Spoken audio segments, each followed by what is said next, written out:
Hey everyone, here's the Marvel Legends Ghost Rider from the Terrax BAF series, authentic and bootleg.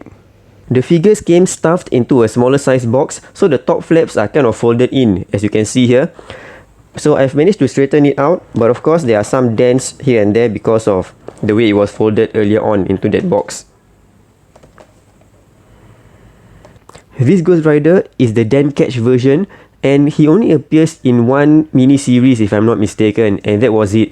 And somehow they have a Marvel Legends version of this Ghost Rider. This Terrax BAF Wave is from the Return of Marvel Legends series, and I'm also sure that you guys know that it is a clamshell glued to a card bag for the original packaging. But for this bootleg version, it's really on a total plastic clamshell.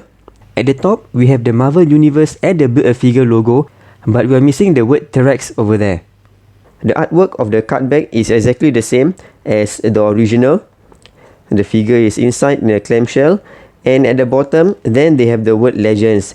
At the side over here they have this compartment which is where the chain is, but yeah, here's the chain which droop down all the way to the bottom.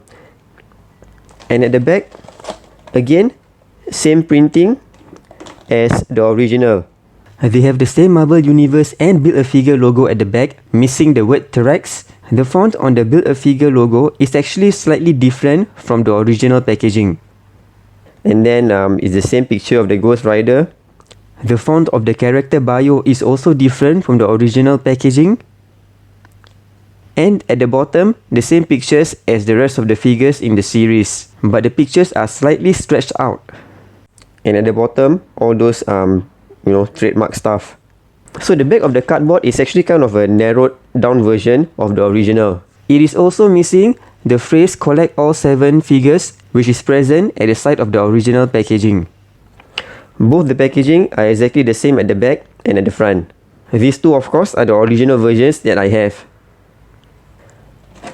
For this blue variant, the clamshell actually isn't glued like the Toy Biz Marvel Legends, but it's just kind of like a clip-on at the back. You can just open it up and I can take out the whole card bag.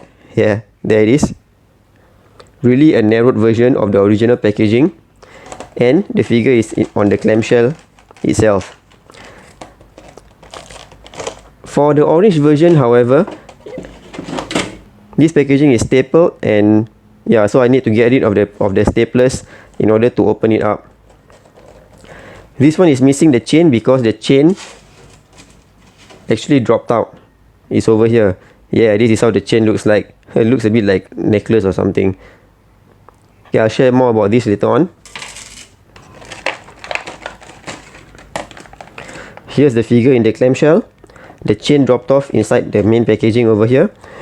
Let's check out the differences between the authentic and this bootleg version. Here are the Ghost Rider figures out of the packaging, the blue flame variant and the orange flame variant. These two on the extreme left and right are the authentic versions, and the two at the center are the bootleg versions. There are plenty of differences between the authentic and the bootleg Ghost Rider figures. The first main difference are the eyes. For the authentic figures, the color of the eyes matches the flame.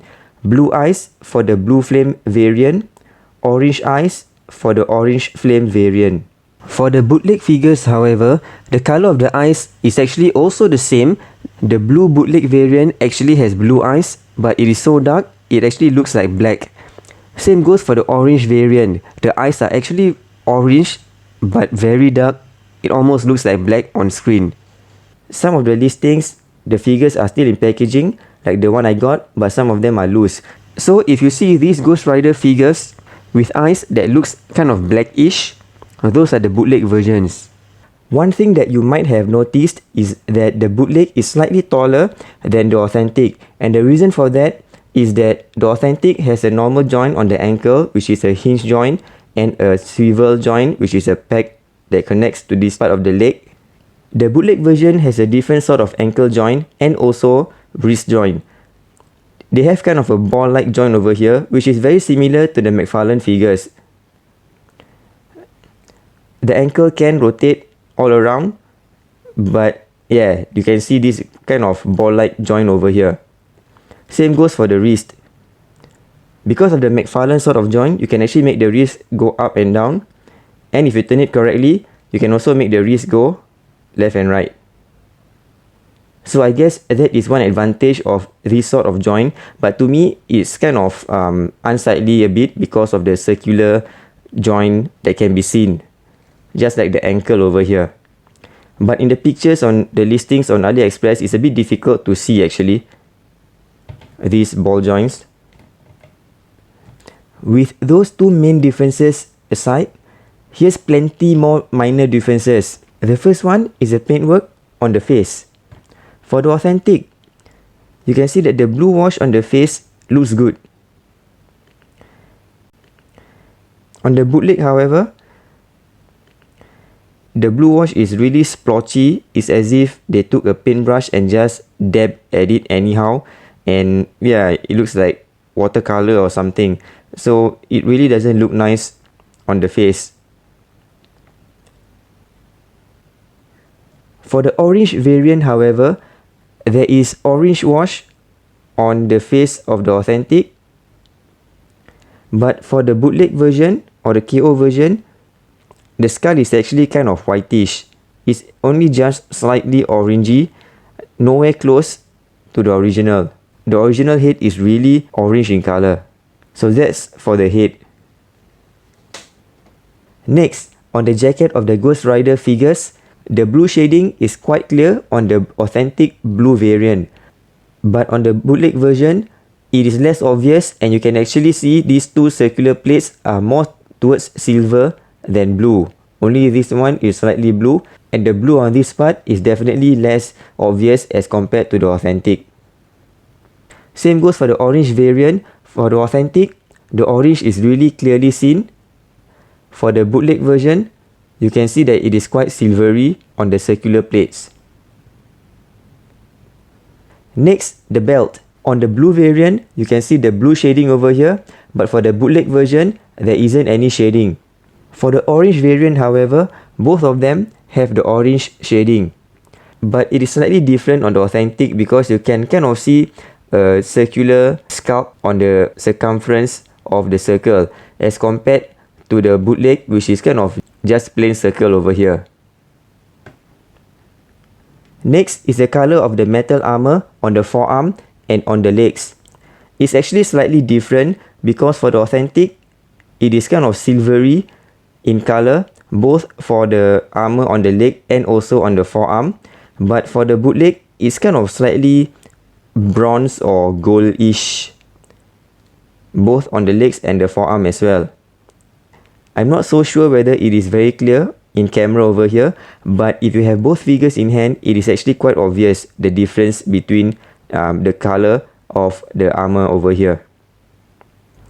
The color of the armor is the same for the blue and the orange bootleg variants.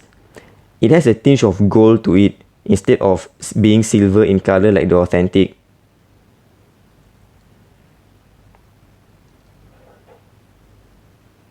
But for my authentic orange flame variant, the armor on the legs and the forearm is actually kind of black in color.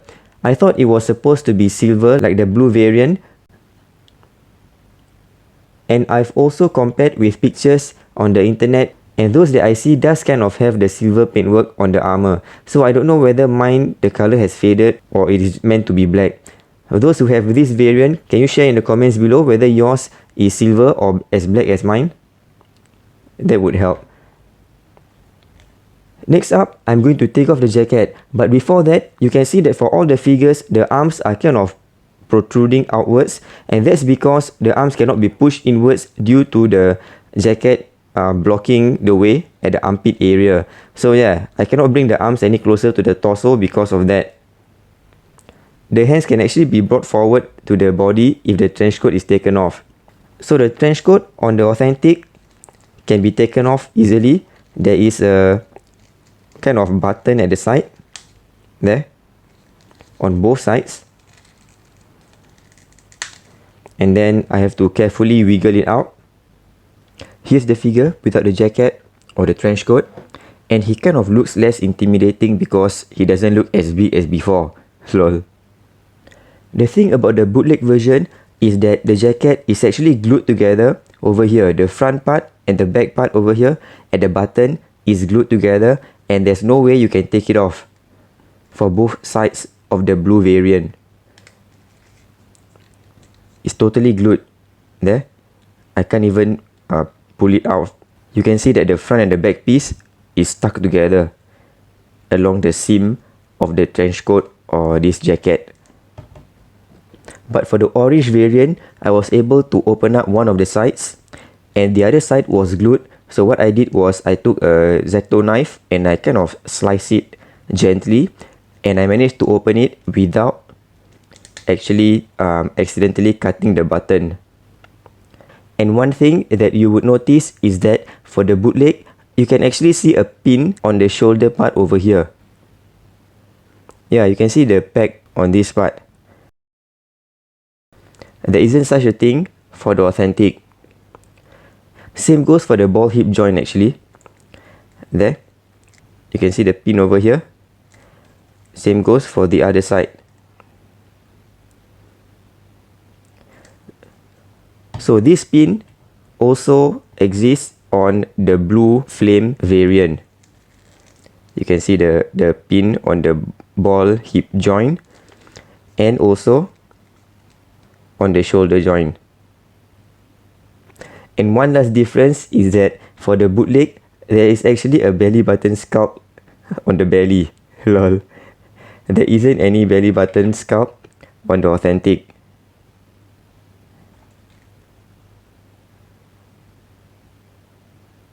Another difference about the trench coat is that for the authentic, there is a number 2 sculpted on the trench coat, but for the KO or the bootleg, there isn't any number sculpted.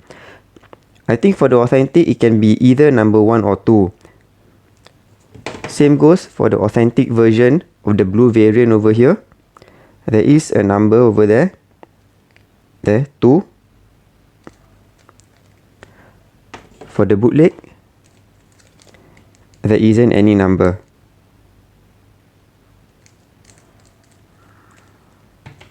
And lastly, the chain.